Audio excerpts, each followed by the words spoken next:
Togo e outros campos do Senhor. Conclamamos cada pastor. Boa noite, amada igreja. Boa noite, irmãos. A graça e a paz do Senhor Jesus Cristo seja com cada um dos queridos, os irmãos que estão na igreja, os irmãos que estão em casa, nos acompanhando agora pela internet, dando prosseguimento ao nosso estudo bíblico que estamos realizando em cima da carta do apóstolo Paulo aos Colossenses. A última reunião que nós tivemos, quarta-feira da semana retrasada, nós chegamos até o versículo 14º do primeiro capítulo dessa epístola. E hoje nós vamos estar nos debruçando um pouquinho sobre o versículo de número 15. Para tanto, eu convido os irmãos a nós estarmos lendo a partir do versículo de número 13. Versículo 13 desse primeiro capítulo, versículo de número 13, Colossenses 1 e 13, que diz que Deus nos tirou da potestade ou do poder das trevas e nos transportou para o reino do seu Filho amado. Em quem, quer dizer, no Filho, em quem temos a redenção por causa do seu sangue, ou pelo seu sangue, a saber, a remissão dos pecados. A respeito do Filho ainda, o apóstolo Paulo fala no versículo 15 que ele é a imagem do Deus invisível, sendo ele o primogênito de toda a criação. Nós vamos nos deter hoje em cima deste versículo pelo fato de que este versículo nos proporciona, ele oferece uma coisa muito importante, que é o ponto em que Paulo passa a tratar da divindade de Jesus Cristo. Até aqui nós temos visto que nós fomos resgatados da potestade desse reino tenebroso por intermédio de Cristo. Mas quando chega no versículo 15, Paulo vai dizer que ele, Cristo, ele é a imagem do Deus invisível. Ora essa, como pode um ser invisível ter uma imagem? Então ele é bem interessante a colocação que o apóstolo Paulo usa, as palavras que ele usa. Ele diz que Jesus é a imagem de um Deus que é invisível. Se é invisível, não se pode ver. E também diz que ele é o primogênito de toda a criação. O que o texto, na realidade, nos diz algumas coisas, e nós vamos por parte, mas nós podemos iniciar dizendo que o texto está nos falando, Paulo está nos falando, que Cristo, ele é a nossa visualização, nós podemos visualizar Cristo, ou antes Deus. Muito embora Deus seja invisível, nós podemos visualizá-lo de uma maneira corpórea, não é simplesmente uma glória, né, uma energia, um fogo, né? Como Ezequiel viu, algumas pessoas dizem assim, aquela glória, né? Mas Cristo, ele nos proporciona a possibilidade de nós vermos nele corporalmente, né? É uma visualização corpórea. Nós estamos tratando de um Deus que tem um corpo, né? Um Deus que é invisível, mas que se torna visível, né? Que nos possibilita nós enxergarmos ele em um corpo através de Jesus Cristo. Porque, na verdade, Deus Pai, Deus Espírito, ele não pode e nunca foi visto e nunca será visto por ninguém. Pelo menos é assim que a palavra de Deus diz. Se nós olharmos, por exemplo, para a primeira carta do apóstolo Paulo a Timóteo, no capítulo de número 6 e no versículo de número 13, Paulo diz assim: eu te ordeno, eu te mando, diante de Deus, este Deus que todas as coisas vivifica, e eu também te mando eu te ordeno diante de Cristo Jesus. Esse Cristo que, diante de Pôncio Pilatos, deu o seu testemunho, um testemunho de boa confissão. Eu te ordeno, no versículo 14, que tu guardes este mandamento sem mácula e repreensão até a volta, até a aparição, né? Até a volta de nosso Senhor Jesus Cristo. Volta essa, né, a qual, no seu devido tempo, mostrará, quem que mostrará essa volta? O bem-aventurado e único, poderoso Senhor, Rei dos reis e Senhor dos senhores. Aqui ele está se referindo a Deus, Deus Pai, né? Ao único poderoso Senhor, Rei dos reis e Senhor dos senhores. 16. Aquele que tem, só ele, a imortalidade e que habita na luz inacessível, quem nenhum dos homens já viu, nem pode ver, ao qual seja honra, poder, sempiterno. Amém. Jesus diz para Timóteo, referindo-se a Deus Pai como sendo aquele que habita numa luz inacessível, não há acesso, né? E nunca foi visto e nem poderá ser, né? Que nenhum dos homens viu, nem pode ver. Então Jesus Cristo é a imagem visível deste Deus que não pode ser visto, o Deus invisível. Ou seja, Jesus Cristo, ele é a visualização desse Deus. Parece contraditório, né? Um Deus que é invisível, que não pode ser visto, nem jamais será, mas se deixa ser visto através do seu próprio Filho, que é Deus, né? Então, por isso que Paulo diz que ele, Jesus, é a imagem. Imagem é a foto, é aquilo que se pode ver. Uma imagem é algo que se pode ver. E a imagem desse Deus que não se pode ver. Quando nós paramos para pensar, nós vamos entender que já nesse ponto, até aqui, já temos base para chegarmos à conclusão que desde já, ou já sabemos a respeito disso, mas muitas pessoas não sabem.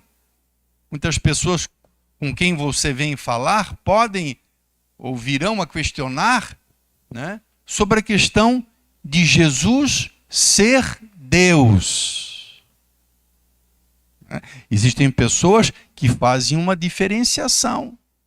Entendem Deus, e aí refere-se a Deus Pai, totalmente acima de Deus Filho. E na realidade são três pessoas num único Deus. Então não existe ser mais Deus ou menos Deus. Só que Jesus Cristo, ele é essa materialização, é essa imagem desse Deus invisível. Então, claro, evidentemente que isso está afirmando que Cristo é Deus. Cristo não é uma imitação de Deus, não é algo semelhante a Deus. Ele é a imagem de Deus. Por quê? Porque Ele é Deus. Ele é Deus. Interessante que o apóstolo João, na sua primeira epístola de João, no capítulo de número 5, 1 João, capítulo 5, e no versículo de número 20, diz assim: e nós sabemos, 1 João 5 e 20, nós sabemos que já o Filho de Deus veio, é vindo, e nos deu entendimento para conhecermos o que é verdadeiro, aquele que é verdadeiro. E no que é verdadeiro estamos, isto é, em seu Filho Jesus Cristo. Este, Jesus Cristo, este é o verdadeiro Deus. João fala abertamente aqui, claramente, que Jesus é o próprio Deus. Por isso não há como alguma religião, alguma seita que creia em Deus, mas não aceite a Jesus Cristo. Porque, de certa forma, quem rejeita o Filho, rejeita aquele que o enviou, rejeita o Pai. Então não há como. Não há como você querer aceitar e crer em Deus e rejeitar. Não, mas eu tenho fé em Deus. Eu não sou cristão, mas eu creio em Deus. Pô, mas Cristo é Deus. Então você está negando que Ele é Deus. Você está negando a divindade dEle. Se você nega Ele que é Deus, você está negando Deus. Não tem como você negar o Filho e aceitar o Pai. Não tem como você aceitar o Pai, negar o Filho e negar o Espírito Santo, que é Deus. Não tem como. Este é o verdadeiro Deus. Uma coisa interessante nós observarmos nessa questão da imagem de um Deus invisível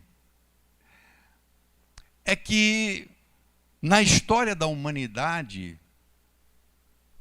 sempre houve um desejo, escondido no coração dos homens de enxergarem Deus. Como deve ser Deus? Puxa vida, um Deus que criou todas as coisas, como será esse Deus? Então sempre houve a tentativa dos homens, uma vez que Deus é Espírito, e por isso mesmo invisível, como o próprio texto diz, intentarem buscar, de alguma forma, pintar Deus, fazer uma imagem de Deus na cabeça de cada um. Aliás, algo que foi proibido por Deus. Deus proíbe expressamente na sua palavra que alguém intente fazer uma imagem do que Ele é. Tentar supor e trazer nisso numa pintura, trazer nisso numa estátua, de alguma forma mostrar a imagem de Deus. Mas não existe imagem para Deus. Nesse sentido nós estamos falando, claro, excetuando-se a questão de Cristo ser a imagem verdadeira de Deus. Mas fora isso, não existe uma imagem para Deus, porque Deus é Espírito. Então, tudo que se fizer para tentar se mostrar Deus, né, estará errado. Existe uma das grandes pinturas, acho de Michelangelo, que aparece, né, uma nuvem e aí Deus com o dedo, né, e lá embaixo o homem, né? Então, né, tenta-se colocar a fisionomia de um homem, né? Mas isso Deus deixa claro que ele não aceita, e pior até, em alguns casos, transformaram a glória de Deus em semelhança de homem, e pior, em semelhança de répteis, de aves. O apóstolo Paulo, quando ele escreve a sua primeira carta aos Romanos, capítulo 1, Romanos capítulo 1, e versículo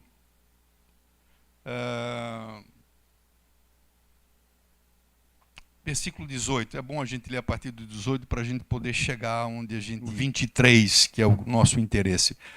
Primeiro Romanos capítulo 1, versículo de número 18, porque diz assim: porque do céu se manifesta a ira de Deus sobre toda a impiedade e injustiça dos homens que detêm a verdade em injustiça. Porque o que de Deus se pode conhecer, nele se manifesta, porque Deus lhe manifestou. Porque as suas coisas invisíveis desde a criação do mundo, tanto o seu eterno poder como a sua divindade, se entendem e claramente se veem pelas coisas que estão criadas. Ele está dizendo, ninguém pode negar Deus, ninguém pode negar a existência de Deus, e a gente tem a certeza, para qualquer pessoa que tem um pouco de bom senso, não estou falando nem aquele que tem o Espírito Santo, qualquer pessoa que tem um bom senso e olhem para a ordem criada, ele tem que chegar à conclusão que existe um ser que criou todas essas coisas. Isso é impossível. Não existe possibilidade alguma das coisas terem surgido do nada, do acaso. Então ele está dizendo que nas coisas criadas, o sol, a lua, um arco-íris, né, um animal bonito, numa plumagem, né, num peixe daquele que se usa em aquário com várias cores, você olha para aquilo dali, você tem que entender que tem um ser, né? Então, diz assim no versículo 20, porque as suas coisas invisíveis desde a criação do mundo, tanto o seu eterno poder como a sua divindade, se entendem, se presumem e claramente se veem através das coisas que são criadas, para que eles fiquem sem desculpa. Ninguém pode dizer, né? Mas qual era a prova que tínhamos da existência de Deus? Era só olhar para a criação, isso que ele está dizendo. Então ninguém pode, né? Precisa ser muito, absurdamente incrédulo, entender ou achar que não existe Deus, mesmo olhando para tudo que existe. Né? Porque, tendo conhecido a Deus, não o glorificaram como Deus, nem lhe deram graças, antes em seus discursos se desvaneceram e o seu coração insensato se obscureceu, dizendo-se sábios, tornaram-se loucos. E aí o 23, onde nós queríamos chegar, né? E mudaram a glória do Deus incorruptível. Tudo que nós podemos ver, um homem, um animal, qualquer coisa, tudo isso perece, tudo isso vai morrer, tudo isso é corruptível. Ele está dizendo, mas transformaram a glória do Deus incorruptível em semelhança da imagem de homem. Então eles transformaram a glória desse Deus maravilhoso num homem. Né? Pintaram Deus, fizeram um quadro de Deus como se fosse, né, com 2 braços, uma cabeça, né, 2 pernas. E pior, e de aves, e de quadrúpedes, e de répteis. Lembram-se do povo de Israel quando sai do Egito? Para eles, qual era a imagem de Deus? Um bezerro. Fizeram um bezerro de ouro. E disseram, esse é o teu Deus, ó Israel, que te tirou lá do Egito, aonde veio a ira de Deus. Então, a gente vê, especialmente na história das religiões pagãs, os deuses pagãos, eles tinham imagens. Todo Deus tinha uma imagem. Isso estava no coração do homem. Ele idealizava, né, e fazia uma imagem para tentar mostrar quem era o seu Deus. Isso nós vemos em Baal, isso nós vemos em Dagon, em Diana, vários deuses que tinham, né, a sua imagem. Né, e os homens buscaram isso aí. Mas Deus, conforme disse inicialmente, ele proíbe expressamente, né, porque, na verdade, ele já sabia que haveria isso no coração do homem, essa intenção de tentar, de alguma forma, expressar esse Deus invisível de alguma maneira, em alguma imagem. Né? Então, ele, quando dá os mandamentos, ele já proíbe que se faça alguma imagem no sentido de ter nessa imagem o próprio Deus, se prostrar dentro dessa imagem. Né? Então ele fala lá no versículo 4 de Êxodo 20, versículo 4. Primeiro no versículo 3, ele diz assim, não terás outros deuses diante de mim. Isso é uma coisa. Mas depois ele faz, não farás para ti imagem de escultura, nem alguma semelhança de que há em cima nos céus, nem embaixo na terra, nem debaixo, nem nas águas debaixo da terra. Né? Nem embaixo da terra, nem nas águas debaixo da terra. E depois ele fala, não te encurvarás a essas imagens. Porque se isso, de alguma forma, né, está no coração do homem, em, de alguma maneira, tentar expressar esse Deus invisível que não se vê numa imagem. E aí, ele, lá em Deuteronômio, ele vai falar expressamente sobre ele. Se olha, quando eu saí, quando vocês saíram do Egito, vocês não viram quem eu era. Vocês não me viram. Nenhuma semelhança. Vocês não viram nenhuma forma. Porque Deus é espírito. Então não procurem fazer uma imagem para mim. É isso que Deus vai dizer ali em Deuteronômio. Deuteronômio, capítulo de número 4. Olha só que interessante esse texto. Esse texto é bem interessante. Né? Deuteronômio 4, versículo 15, que diz assim, ó. Guardai, pois, com cuidado, com diligência, a vossa alma. Porque semelhança nenhuma vistes no dia em que o Senhor vosso Deus em Horebe falou convosco, do meio do fogo. Vocês não viram? Vocês não me viram numa forma. Vocês não viram. Então ele está dizendo isso para quê? 16. Para que não vos corrompais e vos façais alguma escultura, semelhança de imagem, figura de macho ou de fêmea, figura de algum animal que haja na terra, figura de alguma ave. E Paulo falou lá em Romanos que os homens fizeram isso. E aqui Deus proíbe. Figura de algum animal que anda de rastro sobre a terra, figura de algum peixe que esteja nas águas debaixo da terra. Então, vocês não viram, quando eu falei com vocês não viram em mim nenhuma figura para que vocês possam reproduzir. Porque Deus é espírito. Então, isso a gente fala para mostrar que havia no coração, durante toda a história da humanidade, esse impulso, esse desejo de ver o Pai, né? De ver a imagem, como é Deus, como é que será que é Deus? Interessante que a gente vê essa insatisfação por tudo que se fez na história, com todas as imagens, nenhuma delas pôde satisfazer. Né? O coração sempre ficava, não, mas eu acho que não. Como é que será que é Deus? Né? Por inúmeras imagens que se tentou fazer para representar Deus.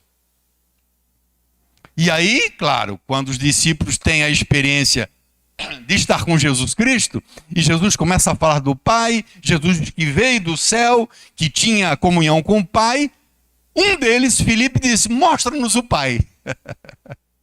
Veja que no coração de Filipe havia isso. Mostra para nós o Pai.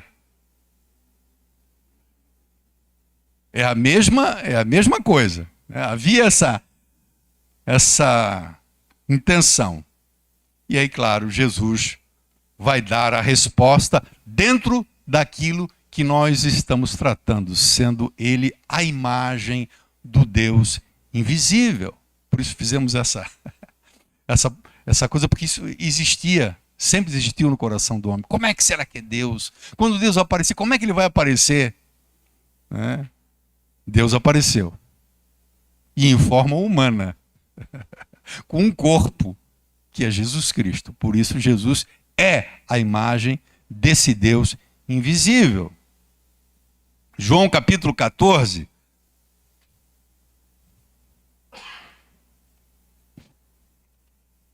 João 14.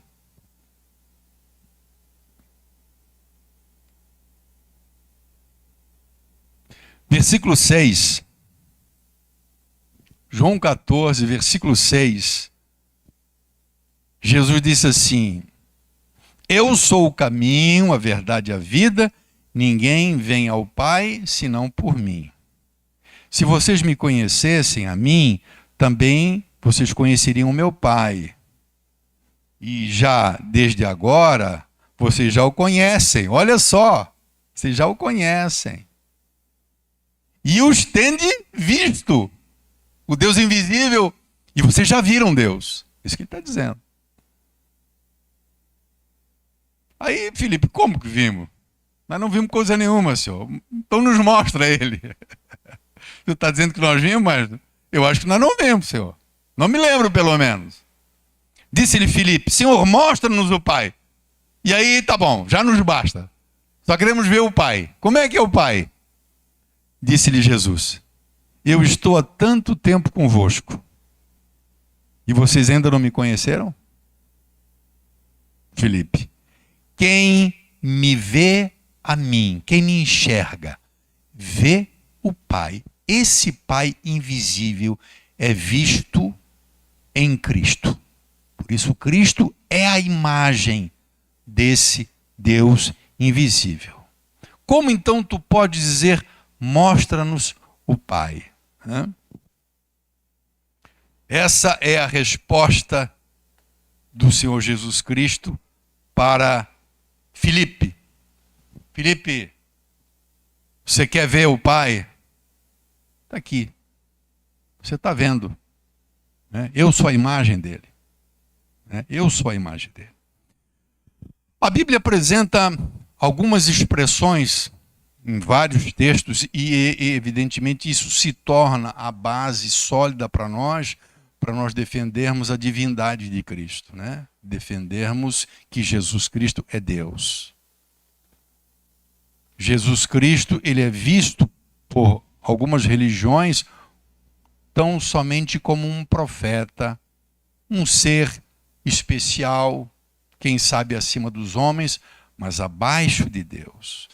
Então, esse ensino que a gente tem a oportunidade de buscar, esse aprendizado que a gente tem, que a gente busca, quando a gente analisa essa questão dele ser a imagem, você não tem escapatória, você cai na realidade que Deus ou que Cristo é Deus. Ele é o Deus verdadeiro.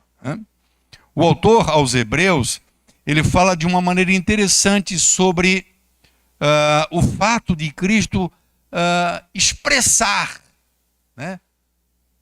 A imagem não deixa de ser uma forma de se expressar alguma coisa. Você faz uma imagem de alguma coisa, você está expressando. O autor diz que ele, Cristo, é a expressão exata, perfeita de Deus. É assim que diz o autor aos Hebreus, no capítulo 1, ele já inicia dizendo que ele é Deus. A carta aos Hebreus já de cara apresenta essa afirmativa de que ele é, na verdade, o resplendor da glória de Deus e a expressão exata. Hebreus 1:3. No versículo 1 dessa epístola, do primeiro capítulo dessa epístola aos Hebreus, o autor diz assim, havendo Deus antigamente falado muitas vezes e de muitas maneiras aos pais, aqui os pais são os patriarcas, aos pais, através dos profetas, a nós agora ele nos falou nesses últimos dias através do Filho, a quem Deus o constituiu herdeiro de todas as coisas, por quem também fez o mundo. Cristo, ele participa da criação. Então a Bíblia diz que por meio de Cristo, Deus Pai criou todas as coisas, por quem fez também o mundo, o qual, o Filho, versículo 3, o qual, sendo o resplendor da sua glória e a expressa imagem da sua pessoa. O autor aos Hebreus diz que Jesus, ele é a expressão exata. Perfeita. Exata aqui é perfeita, irmão. Sempre quando alguém, por melhor que seja um pintor, um desenhista, eu não sei se você já viu aquele pessoal que fica nas calçadas, principalmente em países na Europa a gente vê muito isso, aqueles caras que desenham, e tem uns caras que desenham com uma perfeição, perfeição para nós, a gente diz até por uma força de expressão, mas na verdade ele não é perfeito, porque não é exatamente igual, ele é semelhante. O autor diz que Jesus, ele é a expressão exata.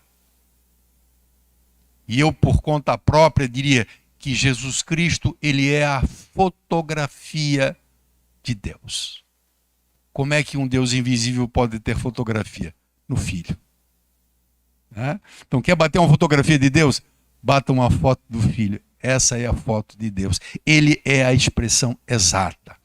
Você vai entender que no desenrolar do estudo aos Colossenses, nós estamos no começo, você vai entender que havia, na introdução nós falamos, aquelas heresias que estavam tentando se introduzir dentro da igreja, colocando Jesus Cristo numa condição ou numa posição de equivalência talvez com anjos.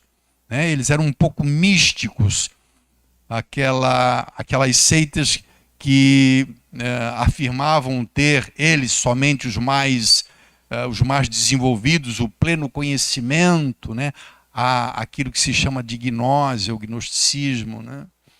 E aí Paulo ele vai entrar já de cara aqui no primeiro capítulo falando que Jesus Cristo não é qualquer um, nem somente um ser que esteja num nível de um super anjo, não como um Gabriel, não como um Lúcifer, não, porque todos são criados. Ele é Deus. Ele é a imagem de Deus. Por isso ele já fala dessa forma, que por intermédio do seu sacrifício nós fomos redimidos, fomos resgatados, fomos transferidos do reino de trevas para o reino do seu Filho. Ele, o qual é a imagem do Deus invisível. O apóstolo João coloca isso de uma outra forma. Então imagine um Deus invisível que não tem uma imagem, não tem um corpo, não tem um desenho, uma silhueta. Então esse Deus, ele encarna. João diz que ele era no princípio o Verbo. O Verbo estava com Deus, e o Verbo era Deus, e o Verbo se fez carne. Então, é um Deus invisível que vai assumir uma forma visível. É Cristo, o Deus Filho, que pode ser visto, pode ser tocado. Esse Deus transcendente, esse Deus invisível se torna visível através de Jesus Cristo.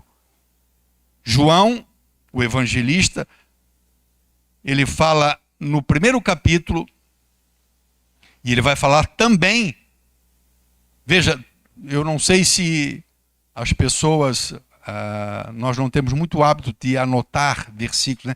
Mas esta seguramente é uma base muito sólida para quem nos questionar a questão da divindade de Jesus Cristo, né?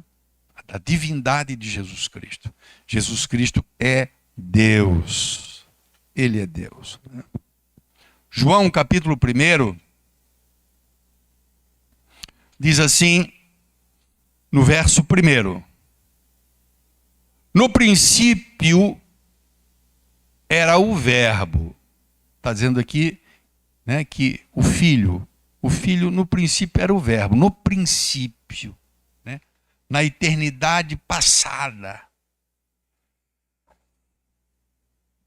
Ele era o Verbo, e o Verbo estava com Deus, e o Verbo era Deus.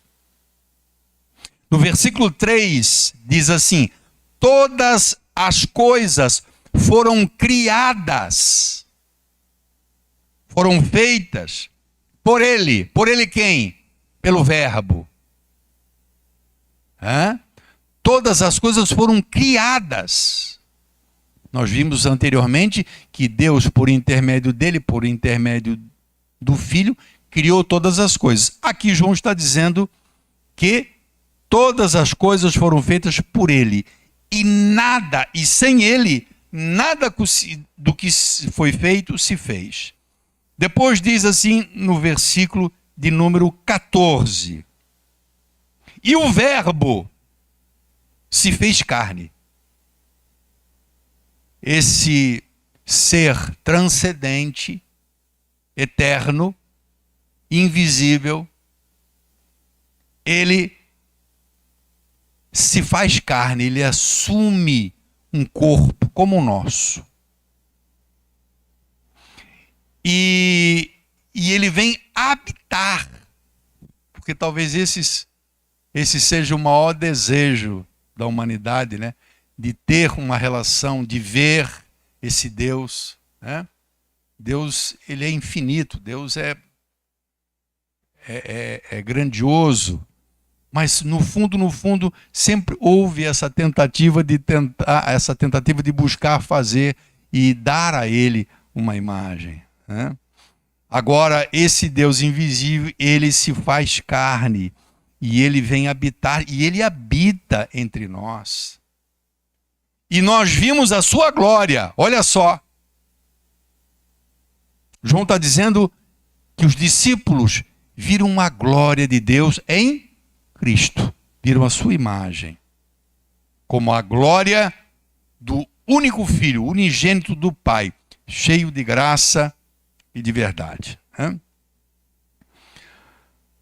João, ainda nesse primeiro capítulo, e no versículo de número 18, e eu trouxe uma tradução na nova tradução da linguagem de hoje, bastante interessante, onde nós podemos dizer e constatar que realmente Cristo é a revelação. Ele não somente é a expressão exata, ele não somente é a imagem, mas ele é a revelação exata de Deus.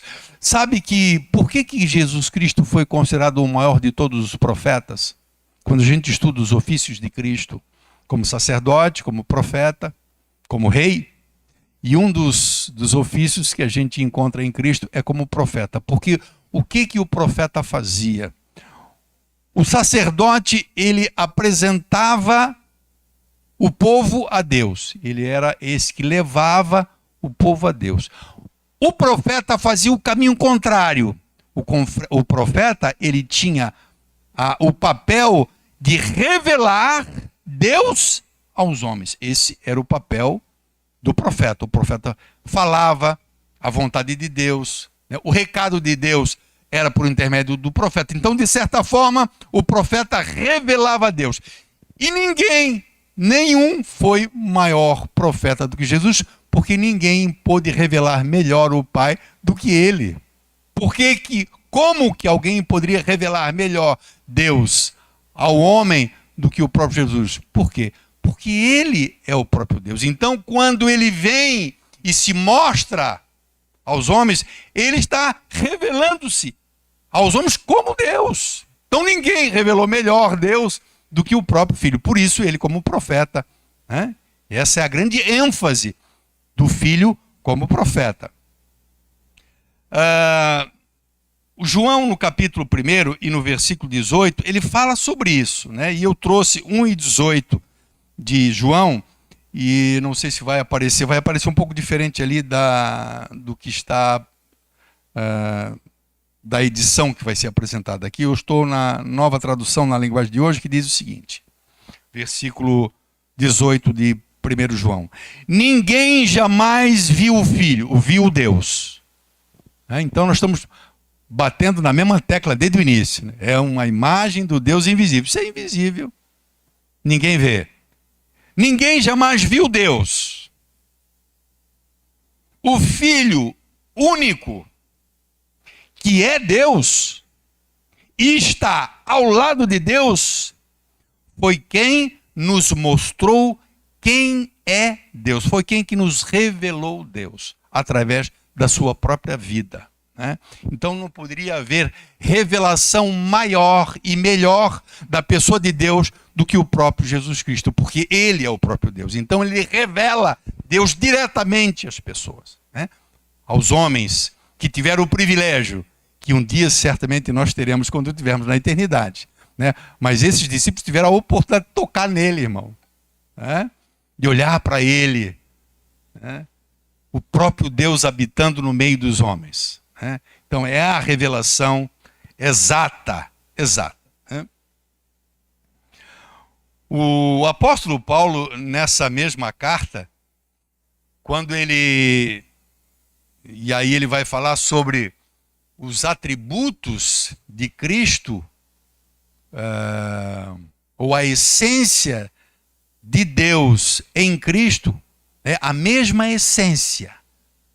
Muito embora habitando num corpo, muito embora tendo uma natureza humana, mas ao mesmo tempo sendo 100% Deus. Isso é uma coisa que a gente sempre fala, né?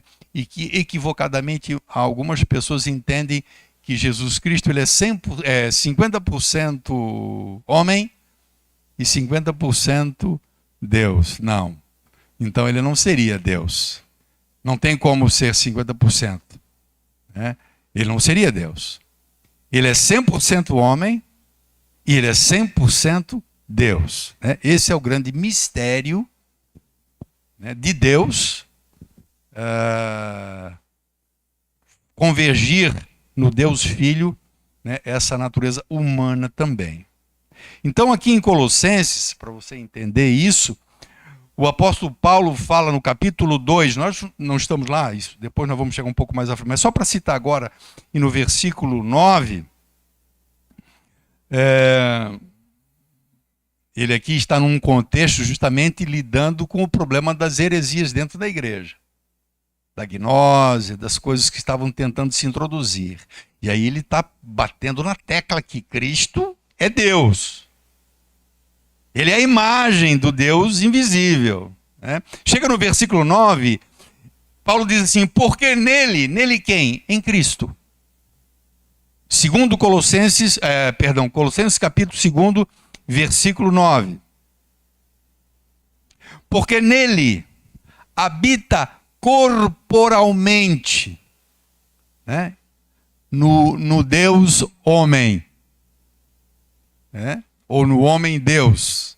Nele habita corporalmente toda a plenitude da divindade. Você consegue entender isso? Irmãos, essa carta talvez seja... Romanos sempre foi considerado uma das cartas mais teológicas. Mas seguramente Colossenses é muito teológico, porque ele está falando do próprio Deus. Quando a gente fala em teologia, teologia é estudo sobre Deus. Não somente sobre as coisas, mas sobre o próprio Deus. Aqui, isso é teologia pura. Paulo está dizendo que em Cristo está a plenitude. O que é plenitude, irmãos? É toda a capacidade, é todo o atributo, é exatamente quem é Deus na sua plenitude. Isso está também em Cristo. Por quê? Porque Cristo é Deus, ele não é menos Deus. O Espírito Santo não é menos Deus do que o Pai. São um Deus, é um Deus só, uma essência só, em três pessoas, mas todos são Deus. E nós não servimos a três deuses. É um Deus triuno em três pessoas. Então, claro, em Cristo está a plenitude da divindade, porque ele é 100% Deus. Ele é 100% Deus. Um dia, conversando com alguém, uma pessoa que a gente está procurando evangelizar, e eu estava falando sobre alguma coisa, e eu toquei no assunto de Jesus, e aí essa pessoa me disse assim, eu agora estou procurando buscar Jesus mesmo, porque de Deus eu estou meio decepcionado. Sabe? Por que essa visão? É a visão das pessoas, e eu temo, queira que eu esteja enganado, mas talvez até dentro de algumas igrejas haja, por parte de alguém ainda não instruído, essa ideia de que Jesus Cristo está abaixo de Deus. Ele é Deus. Então, como é que alguém está decepcionado com Deus, então vai se apegar agora com Jesus Cristo, né? Sendo ele Deus, né? Mas isso é só para mostrar, né, que existe esse equívoco, né? Esse equívoco. Então, Paulo aqui está dizendo que em Cristo está a plenitude de Deus, né? Talvez a melhor maneira de nós expressarmos, né, o fato de que Cristo é a imagem de Deus, acho assim que um dos textos mais evidentes, né, dessa realidade de que Cristo é a expressão exata de Deus, né, é quando ele diz lá em João, no Evangelho, no capítulo de número 10 e no versículo número 30, João 10 e 30, quando ele diz que ele e o Pai são um. Aqui não é uma força de expressão, irmãos. Alguém pode pensar que é simplesmente uma força de expressão, por exemplo, como o marido e a mulher, né, que se consideram um. Mas, na verdade, nós sabemos que são duas pessoas, né? Mas pode haver essa força de expressão, até dentro da igreja, né? Essa unidade, né? E sermos um, mas na forma de pensar, na forma de crer. Mas nós sabemos que individualmente somos pessoas separadas umas das outras, né? Somos cabeças pensantes, né? Temos a nossa individualidade. Quando Jesus Cristo diz que eu e o Pai somos um, ele está falando justamente daquilo que eu falei há pouco. Esse Deus, único Deus em três pessoas. Então aqui existe efetivamente essa unidade. Então a palavra talvez que a gente possa usar seja a essência, né? Aquilo que define Deus. É a mesma essência. Alguém faz uma comparação, a mesma essência do Pai e do Filho. Muito embora o Filho tenha um corpo, né? Alguém tenta expressar, eu não sei se isso, como é que Deus encara essa comparação, né? E não somente do Pai e do Filho, até da Trindade. Eu não sei se vocês já ouviram essa comparação. Eu vi uma vez a comparação, nunca Nunca parei para pensar muito, mas de alguma forma acho que daria para mais ou menos expressar. Acho que está longe da realidade do que é a Trindade, do que é o Pai, o Filho e o Espírito Santo, mas para que a gente possa entender. Eu te pergunto o seguinte: vapor é água? Vapor é água? É água, né? Seguramente.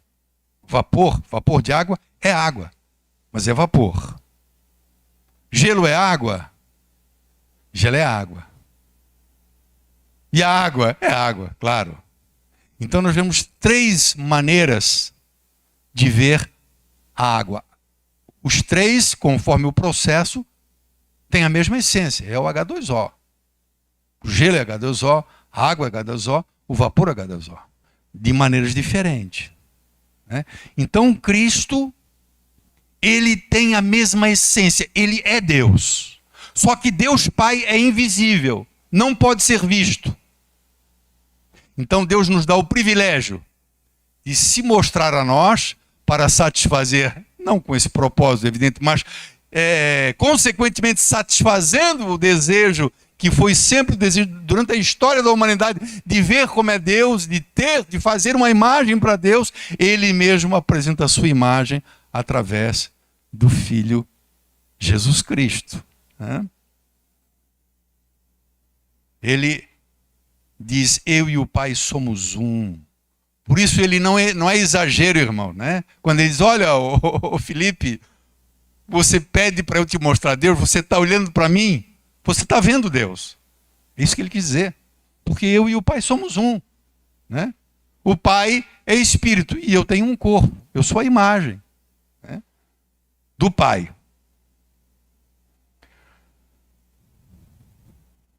Portanto, eu insisto naquilo que não sei se seria uma heresia falar isso, mas eu acho que é uma forma metafórica de dizer, né, o que Cristo representa, essa imagem de Deus.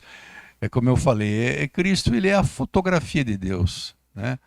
É possível fotografar Deus? Se fosse no tempo, se houvesse fotografia, câmera fotográfica no tempo, ali nos anos 30, né, depois de Cristo, no tempo que ele estava aqui, se houvesse uma máquina, né, e alguém perguntasse: é possível fotografar Deus? É possível. Bate fotografia de Jesus. Então, ele é a imagem, ele é a foto desse Deus invisível, né?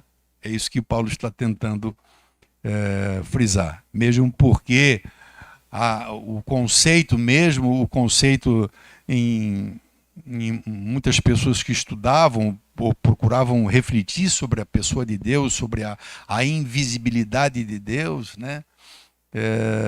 Essa era a ideia, né? Deus não tem uma imagem. Então o homem, de uma maneira equivocada, defeituosa, tentava fazer uma imagem de Deus. Então Paulo vem mostrar, né, que esse Jesus que estava sendo considerado por alguns dentro da igreja, infiltrados dentro da igreja, como sendo um ser inferior a Deus, ele é a própria imagem desse Deus invisível. Tá? Não vai dar para a gente ver hoje, porque eu vou levar mais um tempinho, mas é a parte B desse versículo 15. Veja que nós gastamos aí um tempinho em cima desse único versículo. Mas, como disse para você, é uma base excelente para quem questionar, né? Para quem aceita Deus, crê em Deus, mas rejeita Jesus, né?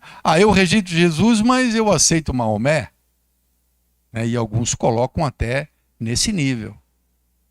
Assim como Maomé é o profeta de Deus lá no Islã, né? Jesus Cristo é o profeta no caso do cristianismo. Não tem, isso é equívoco total. Ele é Deus, não dá para escapar disso, né? E alguém disse que por conta de Jesus Cristo ser a imagem de Deus, a encarnação desse Deus que vem do céu para a terra, por isso ele é o único que tem poder. Se ele veio do céu para a terra, ele é o único poder que tem de nos levar da terra para o céu, né? Ele veio de lá e foi para lá, e para lá vai nos levar também. Mas a parte B do versículo 15, que nós vamos ver na semana que vem, diz que ele é a imagem do Deus invisível, está lá na tela, o 15, o qual é a imagem do Deus invisível, e depois, o primogênito de toda a criação. Se você for descuidado, se alguém for descuidado, ele vai deduzir, puxa vida, mas Jesus então foi o primeiro a ser criado, é isso? O primogênito de toda a criação? E muitas pessoas interpretam assim, equivocadamente, como se Cristo fosse criado. Se ele foi criado, ele perde a sua característica de eternidade. Porque em algum momento ele foi feito, como os anjos, como os principados e as potestades. Não são eternas, analisando no passado. Nem sempre existiu Lúcifer, nem sempre existiu os anjos, os principados, nem sempre. Quando a gente pensa na eternidade passada, a gente pensa em Deus, só Ele. E aí ele passa a criar todas as coisas. Então, quando alguém vai ler essa expressão de que Cristo é o primogênito de toda a criação, e a palavra no grego é prototokos, né? No grego, você vai ver que ele não está dizendo que Cristo foi criado. Porque no próprio versículo 16, diz que não somente ele não foi criado, como ele é o criador de todas as coisas. No versículo 16 nós vamos ver que é o que vem abaixo. Cristo criou todas as coisas, todas, porque nele foram criadas todas as coisas que há nos céus e na terra, visível e invisível, trono, dominação, principados, potestade, tudo foi criado por ele. Então, se tudo foi criado por ele, como é que ele foi criado? Não. Então nós vamos ver o verdadeiro significado aqui da expressão dele ser o primogênito de toda a criação. E aí nós vamos ver na semana que vem. Irmão? Isso é uma palavra e vale a pena a gente descobrir, né, o significado disso. É importante para que a gente não incorra em erro, né, em heresia. O apóstolo Paulo ele tem uma luta aqui, irmãos. Essa carta aqui tem um propósito, que era justamente combater as pessoas que viam Cristo não como efetivamente ele é. Amém? Vamos ficar de pé em nome de Jesus.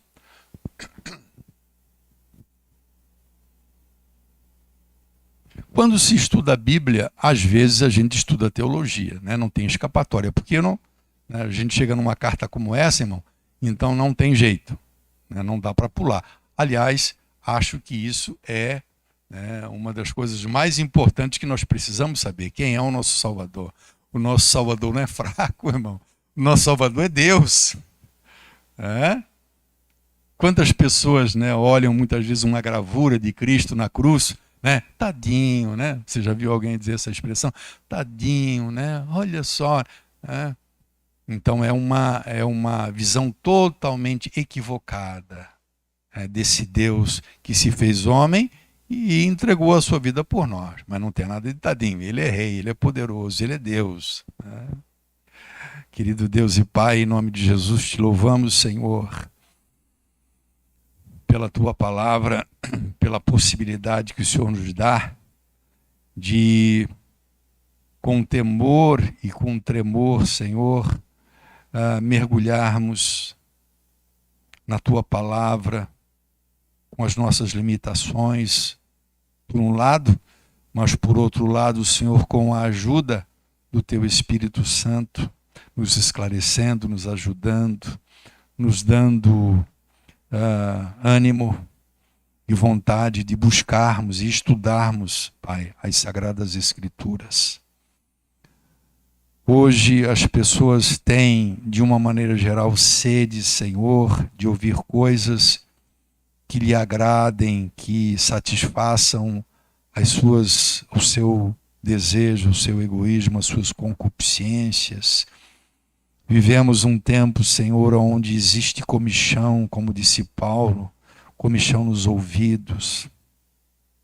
As pessoas hoje têm desejo de ouvir aquilo que lhes agrada, Senhor, mas nós queremos ouvir e aprender a tua palavra, especialmente, Senhor, te conhecer cada dia mais e mais. E esta tem sido a oportunidade que o Senhor nos tem dado esta noite de te conhecermos um pouco mais, de conhecer a tua grandeza, Pai, e também sermos preparados para quando formos questionados por alguém, possamos ter a resposta. Em nome de Jesus Cristo nós te agradecemos, Senhor. Em nome de Jesus Cristo nós te louvamos, Deus. Pedimos a tua bênção. Queremos ir para a nossa casa, Senhor, com a nossa mente e o nosso coração encharcados com a tua palavra e que possamos refletir sobre tudo aquilo que temos aprendido nesses tempos, Pai, nesses estudos. Que haja um proveito maravilhoso para a nossa vida. Em nome de Jesus Cristo, Senhor, nós te agradecemos. Amém e glórias a Deus. Amém, amado? Vamos na paz.